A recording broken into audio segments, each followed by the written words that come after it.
Hi guys, Chester Westerford here. So I got a chance this past week to get caught up with a couple of Big Finish audios that recently came out that I was really interested to hear. The first one is The War Doctor Begins Battlegrounds. Yeah, so this is the third in a series of War Doctor Begins box sets, starring Jonathan Carley as a younger version of the War Doctor, the character originally played by John Hurt. And of course I've listened to all three sets, and I believe I reviewed the last couple on here. But at any rate, yeah, here's my history of the set so far shortly. The first one I thought was enjoyable, and I was very impressed with Jonathan Carley's voice. I wouldn't say that it was one of the best of Big Finish, but it was still really good. The second one I thought was also good, maybe not quite as good as the first one. But this one, yeah, so far this is the one I've enjoyed the most. Now, I will interject here, these are non-spoiler reviews, so I won't go into too much detail in case you haven't heard these yet and you're checking this out to find out if they're worth listening to. Spoiler alert, I think they are.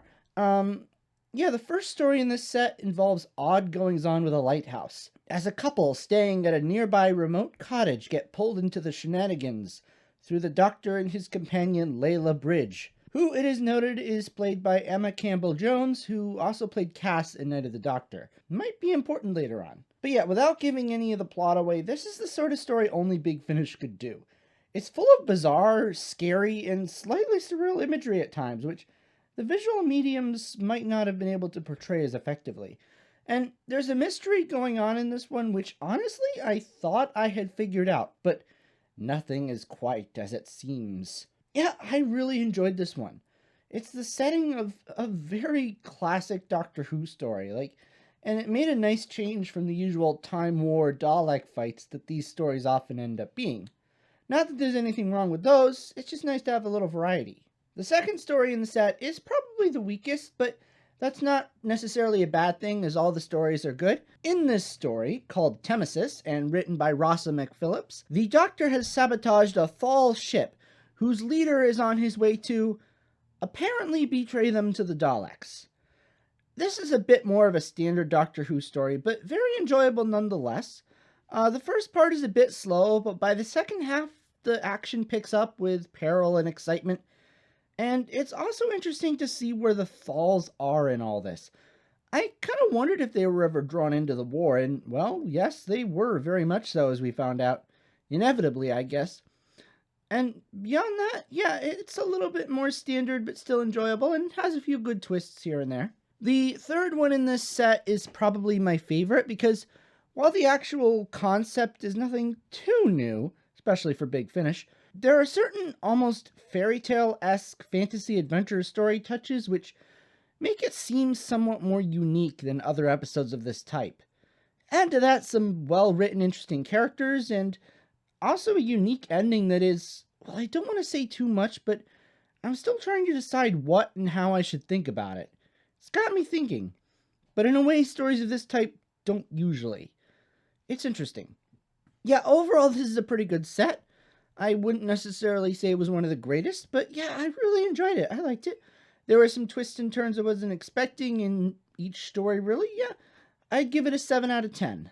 And now, released a little while later, the next set I'm going to review in this video allows us to check in with the Doctor's opposite in the Time War, the War Master.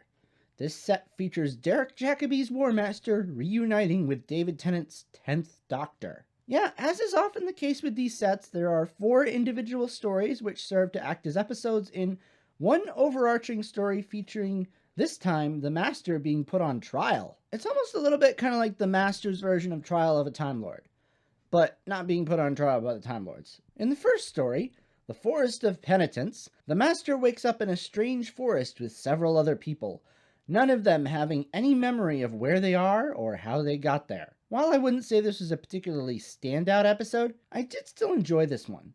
It's interesting to hear the Master be the one to play detective and figure out what's going on. His interactions with the other characters in this story are also quite well written and performed. One thing I like about Jacobi's Master is that he has this certain, like the suave charm reminiscent of Delgado, rather than just the mad, killing for fun attitude of, well, most of the other Masters. Unlike them, he doesn't just go around killing without a purpose. Everything he does doesn't seem to be so much from madness, but from an egotistical need for survival above everyone else.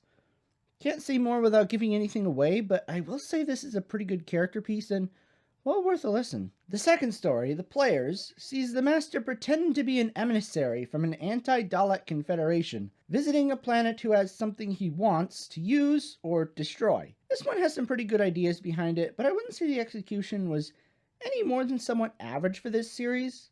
Having said that, however, average for this series is still really good. Moving on to the next story, we have Boundaries by Elizabeth Miles. This one might have been my favorite in the set. It's actually set during an episode from the very first War Master box set, Only the Good. In that previous episode, The Skyman, well, that one focused on the Master's temporary companion, Cole Jarnish, attempting to save a planet from becoming a victim of the war, while the Master tried to stay out of it and went off to tend a vineyard. This story focuses on just what the Master got up to during their stay on said planet.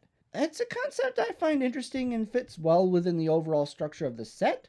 The plot revolves around the Master discovering an alien life form which threatens both the planet and, more importantly, his vineyard. Similarly to the first story in the set, this one takes the Master into an area we don't always see him in, trying to, in a sense, save the day rather than destroy it. And while, of course, he never actually becomes a hero, seeing how he does act in the situation is a cool idea and, I thought, well executed. The last episode of this series sees the Master call upon a witness for the defense, his oldest enemy, the Doctor, whom the Master knows will never actually want to see him die. To his surprise, when the Doctor is brought in, it's one he hasn't actually met yet, David Tennant's 10th Doctor. It's kind of neat seeing these two together after all this time, and a great way to have a Doctor War Master story without the writers feeling like they have to come up with some sort of contrivance to explain why the Doctor doesn't recognize Yana in Utopia. This taking place for the Doctor sometime apparently shortly after Series 3. This one for me had kind of a slow start, but as it goes on, it does get better and better. And the interactions between Derek Jacobi's War Master and the 10th Doctor's, or David Tennant's 10th Doctor, is pretty good. Yeah, as I say, the story gets better and better, and it culminates in the Master finally putting his true plan into action. It's a good ending for the story, and wraps everything up.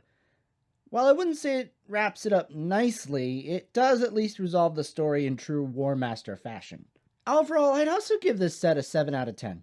Both of these two sets, while not particularly standoutish, are very satisfactory continuations in their respective series. But now I put the question for you. Did you guys listen to these sets? What did you think? Do you plan to listen? What do you hope for also to see in future sets? One thing I kind of hope for is, while I'm enjoying The War Doctor Begins, I'm not enjoying it as much as some of the others, like the War Doctor sets or the War Master sets. I would like to see a little bit more of a hook in the next one. Like, the first War Doctor box set featured the Therals as kind of a hook to say, well, here's something cool from the past coming in. And the War Master, while the results haven't always been great, it's been kind of cool to see him pair up with, like, Nyssa and Joe and the 10th Doctor. I would like to see something like that in the next War Doctor set. Or a future War Doctor set. Kind of like if Ace came back, or a version of the Master came in, or just something like that to give it a little more oomph. Just for one set. I'm not saying that everything needs to be like that, but I just think it'd be kind of cool. But what do you guys think? Do you have any hopes for the next sets? I'm really looking forward to the next War Master set, by the way. In case you haven't heard, the War Master will have to escape reality and go into like a universe of fiction, where he'll meet fictional characters like Holmes and Watson and Dorian Gray, played by the actors who play them in their respective Big Finish series. I think that's a really cool idea, and I'm looking forward to seeing it. And yeah, what do you guys think? Let me know in the comments below, and I'll see you next time. Later this week, I'll have my review of the Miss Marvel finale. And then hopefully next week, unless some really big news comes out or something, and I have to do a video about that, I plan to do a review of the Big Finish box set that just came out, the Second Doctor Beyond War Games. So yeah, I'm going to listen to that this week and let you know what I think. See you later, guys. Bye!